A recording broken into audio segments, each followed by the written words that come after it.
रयत शिक्षण संस्थेचे राबा पाटील विद्यालय सडोली खालसा आणि भागशाळा हळदी या ठिकाणी अनुभवी आणि समर्पित मुख्याध्यापक संजय बापूराव कुरणे यांच्या सेवानिवृत्तीनिमित्त नुकताच एका भव्य कार्यक्रमाचे आयोजन करण्यात आले होते। या प्रसंगी संस्थेचे दक्षिण विभागीय अध्यक्ष MB शेख आणि माजी आमदार संपतराव पवार पाटील यांच्या हस्ते मुख्याध्यापक संजय कुरणे यांचा पत्नीसह शाल श्रीफळ देऊन सत्कार करण्यात आला। यावेळी संस्थेचे सचिव विकास देशमुख, जनरल बॉडी सदस्य सरोज पाटील, विभागीय अधिकारी अशोक शिंदे यांची प्रमुख उपस्थिती होती। कार्यक्रमाची सुरुवात थोर शिक्षण महर्षी पद्मभूषण कर्मवीर भाऊराव पाटील यांच्या प्रतिमेस मान्यवरांच्या हस्ते पुष्पहार अर्पण करून अभिवादन करण्यात आले। त्यानंतर विद्यालयाच्या इयत्ता 8वीच्या विद्यार्थिनींनी मधुर स्वागत गीत सादर केले, ज्यामुळे वातावरणात चैतन्य निर्माण झाले होते। प्रमुख पाहुणे विजयसिंह नलवडे यांनी मुख्याध्यापक कुरणे सर यांच्या सेवानिवृत्तीनिमित्त बोलताना त्यांच्या शैक्षणिक कार्याची भरभरून प्रशंसा केली। संस्थेचे सचिव विकास देशमुख यांनी आपल्या मनोगतातून कुरणे सरांच्या योगदानाबद्दल कृतज्ञता व्यक्त केली।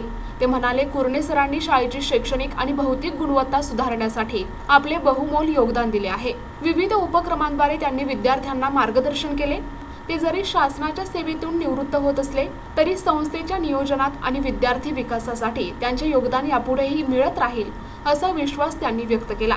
शाळेतील विद्यार्थी आणि शिक्षकांनीही याप्रसंगी आपली मनोगते व्यक्त करत कुरणे सरांच्या कार्याप्रती आदर व्यक्त केला। या गौरव सोहळ्यानंतर संस्था आणि लोकवर्गणीतून उभारण्यात आलेल्या विद्यालयाच्या नवीन 4 वर्गखोल्यांचे उद्घाटन, स्वच्छतागृह भूमिपूजन समारंभ आणि महात्मा वसतिगृहाच्या नवीन इमारतीचे उद्घाटन संस्था पदाधिकाऱ्यांच्या हस्ते करण्यात आले। त्यामुळे शाळेच्या भौतिक सुविधांमध्ये आणखी भर पडली आहे।